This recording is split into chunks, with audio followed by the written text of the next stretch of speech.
Our focus on the big G20 meeting that we are now counting down to less than 12 hours remaining for the G20 meeting here in the national capital. Already top global leaders, including the US President Joe Biden, the UK Prime Minister Rishi Sunak, Joko Widodo, the President of Indonesia, Prime Minister of Italy, Giorgia Meloni, Chinese Premier Li Shuang, Australian Prime Minister Anthony Albanese, Russian Foreign Minister Sergei Lavrov, the UN Secretary General Antonio Guterres, the President of Turkey, Mr. Erdogan, the President of the European Commission, all in New Delhi for the big G20 meeting. You're seeing visuals of the leaders' arrival here in New Delhi, and they'll discuss crucial issues facing the G20 countries and the world at large.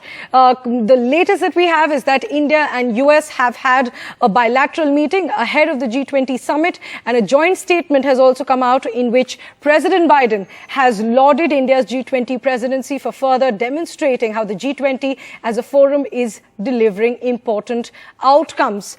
The President has also congratulated Prime Minister Narendra Modi and the scientists of ISRO on Chandrayaan-3's historic landing. That's the statement, the joint statement that is coming out from the White House on the bilateral that's held between Prime Minister Narendra Modi and the US President Joe Biden ahead of the G20 meeting. This bilateral was held today at the Prime Minister's residence. My colleague Parmeshwar Bava has been there tracking the details, and she's been there at the Bharat Mandapam, which is the venue for the G20 meeting, and she sent us this report a short while ago. Take a look.